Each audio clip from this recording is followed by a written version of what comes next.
I estem parlant que jo el 2020 he fet l'assignatura de literatures eslaves i he llegit Dostoyevsky, i he llegit Tolstoi, i he llegit Chekhov, i he llegit monstres de la literatura. I crec que aquest llibre és un top 5 millors llibres de l'any.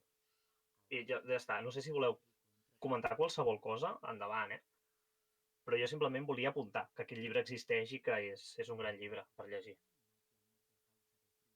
Prometo que me'l llegiré en algun moment, perquè de fet aquesta conversa la vam tenir tu i jo fa setmana i mitja, que et vaig dir precisament perquè ha estat tan Cert? best-seller, he decidit que no me'l volia llegir. Però ho faré. I precisament ho faré, a part d'aquesta introducció que me n'acabes de fer tu, que em sembla meravellosa, i és que per coses de la vida, l'altre dia estava dinant sola i sovint quan dino sola, doncs, em poso entrevistes o coses. I justament li feien una entrevista a ell, a com es diu? Irene Irene Solà. Solà, exacte. I li van fer una entrevista d'aquestes que fan a BTV i tal, Mhm. i és una noia, és a dir, tu ara deies, no, té una escriptura molt sensible, i és que precisament perquè ella no sé si n'has vist alguna entrevista o l'has sentida parlar, No encara, però però és digue'm, vale, doncs m'interessa. quan la sentis i quan la vegis, veuràs que és com és com una fada, és a dir, el concepte de fada, una persona com molt molt delicada, molt sensible, amb aquesta obertura, saps? Molt atenta, i crec que això també fa que acabis escrivint d'una manera o d'una altra, no? Totalment. I crec és a dir, que traspuava, no, aquesta bellesa, no, aquesta brillantor. Mhm. És anecdòtic, però bueno, ho trobo, interessant. No, sí, Sí, sí, sí, sí, sí. ja us he dit, que aquest tema era més apuntar-lo i ja està, ja el tenim. I ara podem tirar a l'últim tema, que sí que és... espero l'escaleta i aquestes coses, perquè si no l'Arnau se m'enfadarà. Això, No, quan ho fem en directe, l'Arnau farà «Calla!» i jo, vale. I em farà «Ja!» i jo, vale. un dia que hi Ho hagi més podrem fer gent. millor, exacte, quan estiguem al local, tots junts, trobats. Bé, ara m'agradaria fer una pregunta molt concreta, eh, Vale. que és una pregunta que sé que, bé, de fet, ahir a l'Arnau li vaig dir quina seria, i de fet a tu, Berta, te l'exposo ara, que és, m'agradaria Vale. molt tractar el tema muses, i fer Mhm. la pregunta de si mai heu tingut alguna musa i, i el per què. És a dir, com saps quan tens una musa i quan no, què entra en dins la definició de muses, perquè justament ahir amb l'Arnau, mentre estàvem preparant, bueno, és que no en diré secció perquè realment és més aviat una pregunta que jo tenia, perquè la meva vida personal és una pregunta que m'estic fent i que l'exposo ara, i vam estar fent jo i l'Arnau com no llista, però vam estar pensant, vale, quines muses hi ha hagut a la història així recent de la humanitat? I, per exemple, l'Arnau apuntava que Godard va tenir una gran musa. Jo vaig apuntar que Marilyn Mhm. Monroe s'havia convertit, o més que res, molta gent l'havia volgut convertir en la seva musa. I vam arribar fins i tot a la conclusió, de fet això ho va dir l'Arnau, vam estar parlant sobre el flamant Johnny Depp. Bueno, no sé si això ho vols explicar tu, Arnau, perquè de fet el comentari és teu, i a mi em va semblar genial. No, simplement estàvem mirant, dient, bueno, quines muses així més conegudes pel populacho poden haver-hi, i clar, només es comentava dones, i el Joan em va plantejar, no existeix, no sé si planteja la pregunta de si poden haver-hi muses homes, i de fet Johnny Depp pot ser-ho per Tim Burton, potser, I és potser. que, Eh. sí, em va semblar un apunt, considero que sí, considero que ho ha estat. Bueno, en tot cas, el seu cinema així ho demostra, si més no. I bé, ara la pregunta ja està feta, així que ara, endavant, qualsevol comentari, qualsevol reflexió, endavant. Vale. Am, és clar, és que heu fet moltes preguntes, aleshores Sí. vaig contestant No, algunes. La possibilitat de que les muses puguin ser homes, sí, poden ser-ho completament, vull dir, perquè o sigui, a veure, que ara tampoc és qüestió de d'explicar depèn de què, qui, no? Però però però Pues jo sí, et puc sí. dir... Però, vull dir, clar, és que aquí estem entrant a un concepte i a un tema rocambolesc, no? Clar, de És el fet, tema, clar, de què ens digues-ho. inspira. En definitiva, la musa és un ésser, no? Físic. Clar, quan estem parlant, per exemple, Clar. de la Gala de Dalí, estem parlant d'un personatge físic real, no? Sensible, sensible en tant del món de les del món sensible de les coses en tant, De les idees. en tant platònic, no? Sí. Per tant, és una musa, d'acord, que t'està inspirant. Aleshores, moltes vegades... Clar, és com una mena d'entusiasme, no? D'algun... És a dir, podem parlar d'una mena d'enamorament, ja sigui real, és a dir, enamorament en tant de... Dalí estava enamorat de Gala, aleshores sí, però ara això que comentàveu del Johnny Depp i el Tim Burton, és que jo com que no ho conec, entenc que no és una relació amorosa perquè el Johnny Depp no és homosexual, crec. Llavors Diria que no entenc... ho és, però sí. Vale, el Tim Burton no sé tampoc si és o no és, És a dir, no sé, que és indiferent, però que vull dir que No, però segurament sí, és sí, una sí. mena de... com d'il·luminació, no? Que no ha de ser en tant d'amor com ho entendríem, no? Però sí que és aquesta mena de, com d'il·luminació, com d'entusiasme, que en definitiva jo és la definició que li dono per l'enamorament, que crec que és una dels grans fenòmens que t'acaben inspirant. No sé si inspiren a tothom, potser hi ha ànimes més sensibles que d'altres artísticament parlant, però sigui com sigui, el que vull abocar és a... Ara no sé què estava dient, perdoneu, he perdut el fil, però no, Sí. la vinculació, no, que hi ha amb l'amor o l'enamorament, no, que és el procés eròtic, que al final el Joan i jo estem fent una assignatura que és estètica antiga i medieval, que justament estem parlant d'això. Molt xula, molt xula. És que Molt estic xula. tan content amb aquest trimestre. Perdó, Estic continua, jo continua. també. Sí, sí, sí.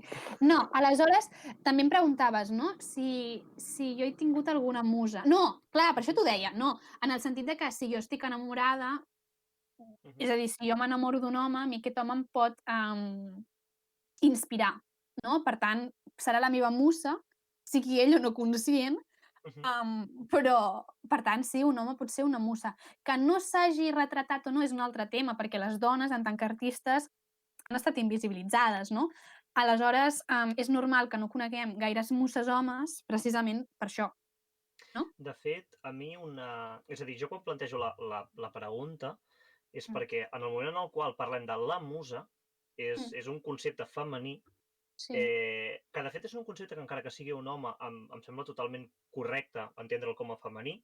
La bellesa ha estat sempre femenina i ha estat així durant tota la història. El que passa és que si en el moment en el qual plantejo existeix, és a dir, hi ha la possibilitat de que un home pugui esdevenir musa, ho faig per això, perquè els exemples, nosaltres si comencem a buscar exemples de muses, que trobarem homes artistes que tenen muses dones. I el 90, és que no m'agrada parlar de percentatges, però un gran nombre d'exemples que trobem serà d'això. Hòstia, sóc horrible, la meva pantalla és que... O sigui, això que deia, que arregladíssim. Quan jo plantejo això de la musa, en primer punt és perquè la dona artista s'ha invisibilitzat sempre. La musa ha estat sempre un objecte de desig, és un objecte al qual o reps la inspiració o dediques tota la teva creació poètica.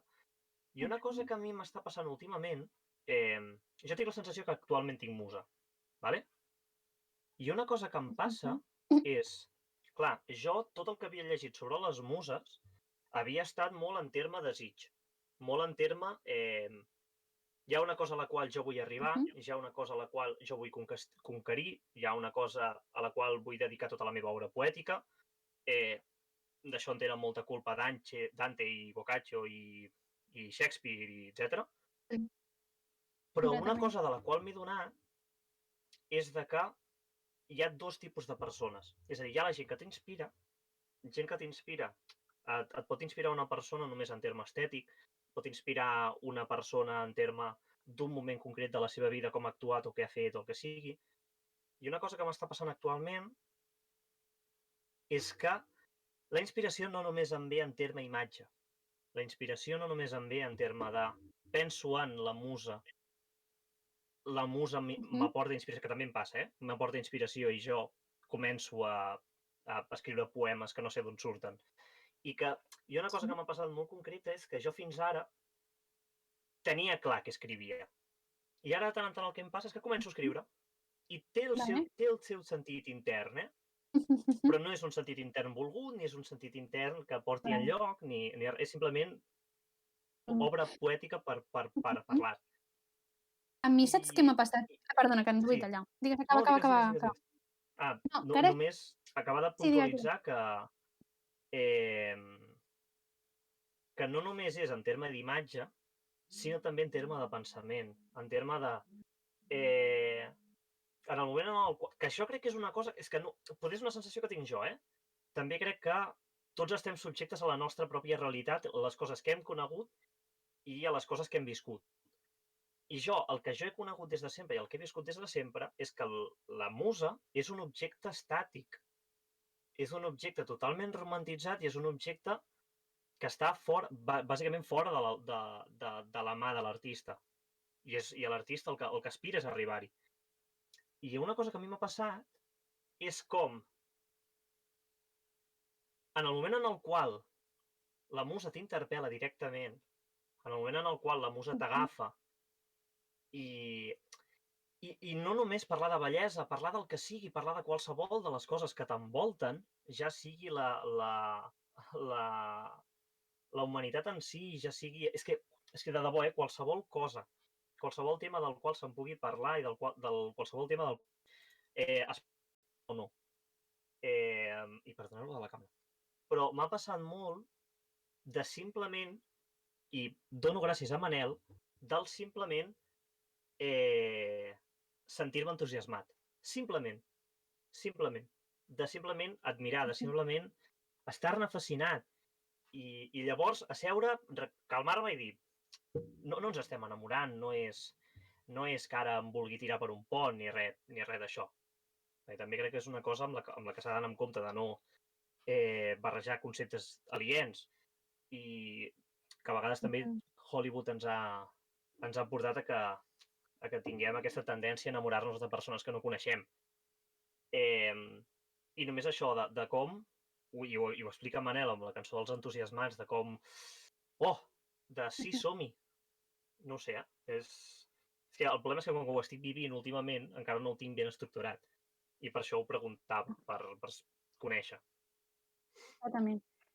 I jo, si vols, et parlo d'una experiència personal, que de fet no t'ho he explicat, bueno, és que tampoc ho he explicat mai a ningú, però jo, o sigui, primícia, quan jo feia primer de carrera, bueno, això per començar, és a dir, jo no em considero res. Sí que és cert que jo he fet molt de teatre, he fet música, he escrit cosetes, però sobretot quan és escriptura és per mi i a mi em serveix sobretot com canalitzar emocions, canalitzar experiències i de vegades simplement el fet d'escriure que és com alliberador, no? Però ja està. Però jo quan feia primer de carrera, jo recordo estar a les classes, o sigui, estar a classe i sentir que havia de treure alguna cosa i no sabia què. Però jo sabia que en algun moment sortiria, no? I recordo que fèiem literatura, no sé, la primera, no? Que era com introducció als estudis literaris o alguna cosa així, i vam llegir un poema de Ferrater, que és el Si puc, que ara no recordo ben bé com va, no? Però, a veure, ja veuràs, el busco un moment, Si puc... Juraria que el tinc, Sí, és que jo el tinc aquí darrere, però és que no em volia aixecar. Bueno, m'aixeco. M'aixeco, Espera un moment, que vaig a treure...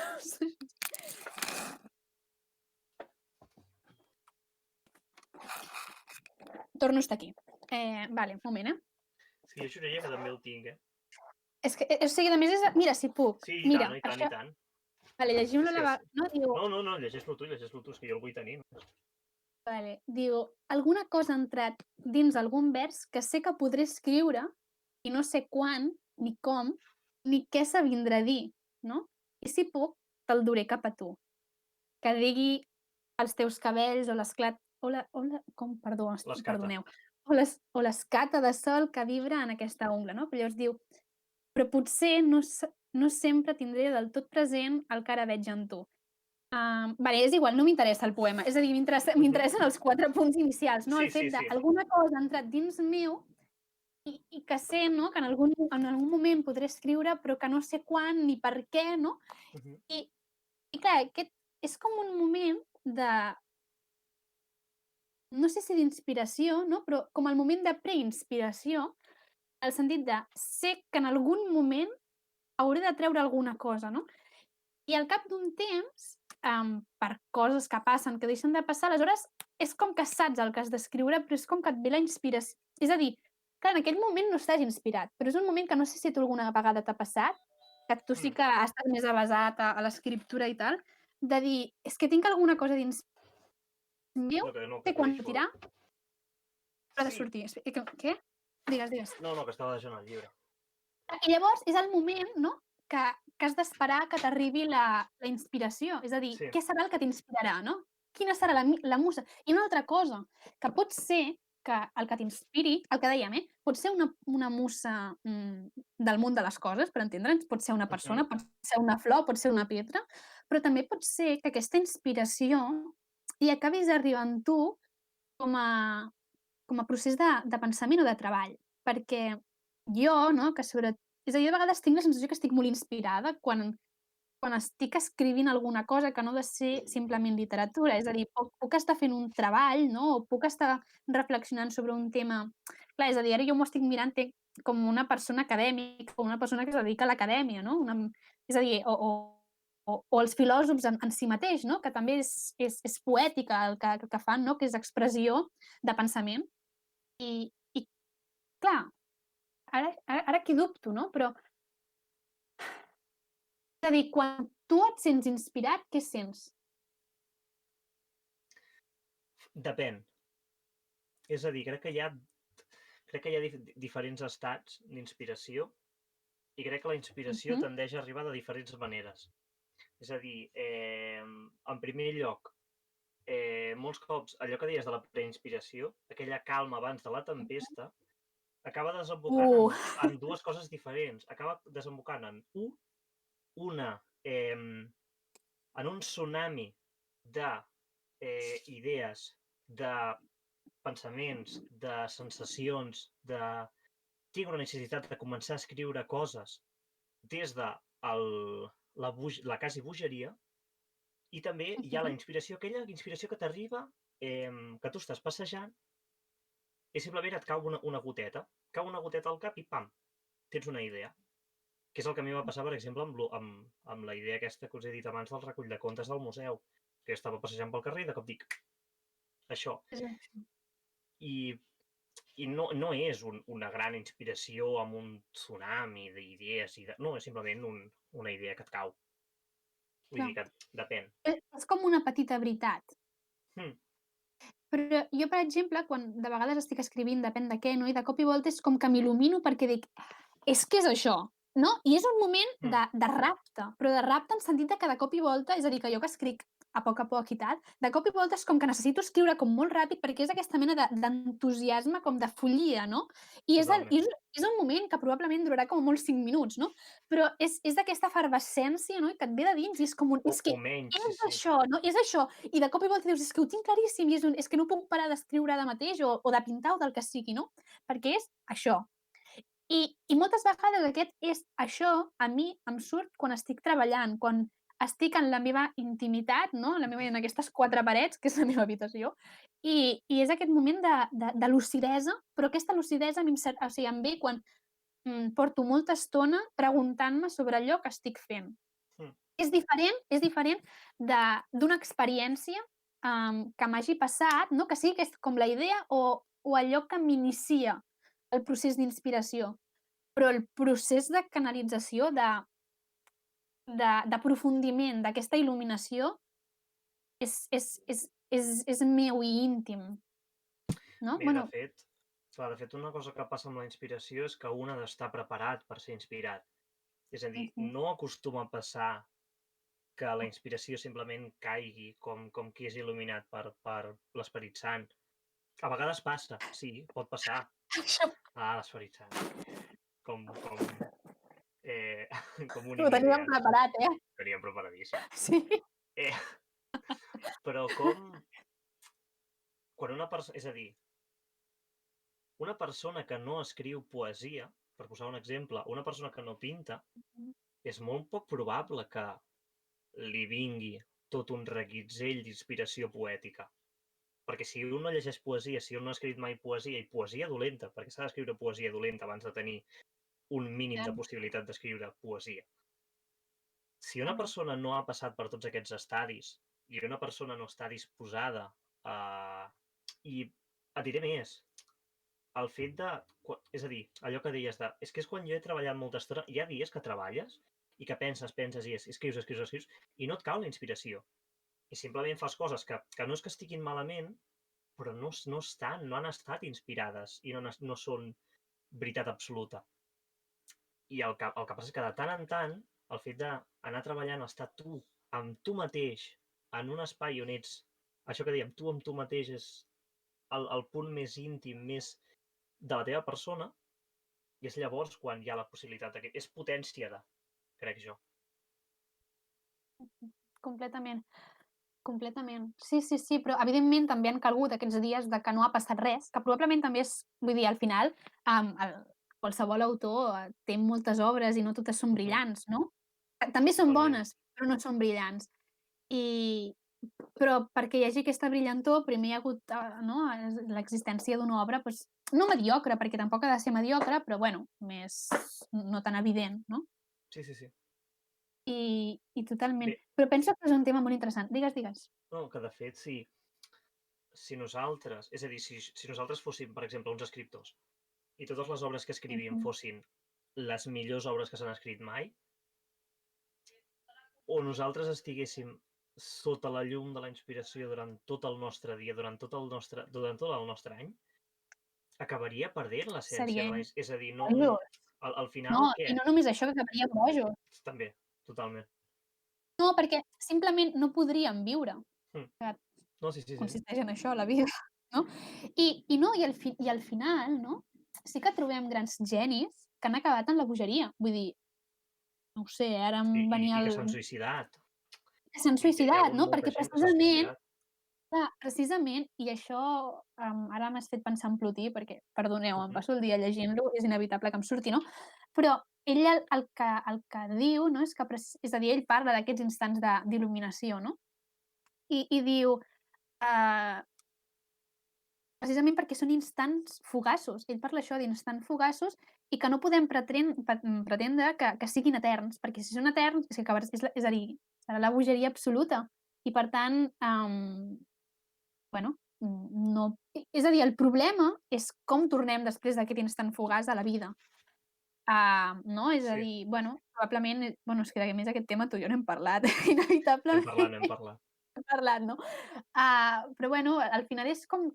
Aquest moment d'inspiració és com un petit... No? És aquest instant de copsar el món de les idees. Més inevitable parlar en terminologia platònica, ho sento. Sí. No, però crec que és fàcil de veure-ho en aquest sentit. És un moment de copsar la veritat, en majúscula, no? Sí, evidentment. Però la veritat en majúscula, si l'estiguessis contemplant en tot moment, aleshores la vida ja no... És a dir, ja no tindria interès precisament perquè hauries descobert el misteri. I quin sentit té la vida quan has desvetllat, no? Aquest enigma, que al final és en el que consisteix la vida, aquest recorregut constant per entendre'l. És que és això. És això. És això. Completament. I de fet, crec que no tenim res més. És que no sé quina hora és. No... Fa estona que... 7:45. Bueno. No ho sé. Crec que simplement diré adéu a l'audiència i poc més. No... Bé, ha estat un plaer tenir-vos avui aquí, això sí. També ha estat un plaer que el senyor Arnau hagi portat, amb tots els problemes que hi pugui haver hagut, hagi portat la producció, perquè, vull dir, bueno, ja anirem fent més coses i més coses de cara als pròxims programes. Sí, això per mi ha sigut la prova, o sigui, Ha estat quasi com un assaig general. Sí, muy rau todo, muy... No sé, bien, muy pelado, todo bien, a última hora tot. Si no es fa a última hora tot, no es fa res. Exacte. I res, jo poca participació perquè a part de que no tinc encara masses coses que dir, jo estic aquí per fer lo mío, Joan. Un poc més, però se m'he hecho un cuadradito pequeño yo, en plan, bueno, yo És veritat. les dejo aquí. De fet, fins a cert punt ha estat quasi un diàleg humanístic, Berta? Sense saber-ho, Humanista. hem obert A veure els quan ens diàlegs conviden. d'aquest any. Aviam. Ai, m'agrada. I no només això, Joan, és a dir, no hem fet un discurs humanístic, hem fet un diàleg humanístic, que és molt important, perquè els diàlegs humanístics de la Pompeu, ja ho sabeu, són discursos. Te'n deixen el discurs. I bé, res Deixen el més. discurs. I això no és diàleg. Això, només dir que moltes gràcies per haver estat avui aquí. De fet, a tu, Berta, et tindrem el pròxim mes, el segon divendres de cada mes, crec que serà. I anirem parlant d'això, vull dir, com si fos una conversa de bar. Esperem que pugui ser al local, que puguis venir, que ens puguem veure, que això sempre alegra l'ànima. I res més, audiència, tant si ens esteu veient en directe com si ens esteu veient per YouTube, on sigui, un plaer que ens hagueu acompanyat, encara que hagi estat un trosset, encara que no estigueu veient aquest comiat. Només això, cada divendres, al racó, converses que no tenen cap mena de sentit i que no aporten res a la societat, però que ens fan feliços. Res més. Bon vespre.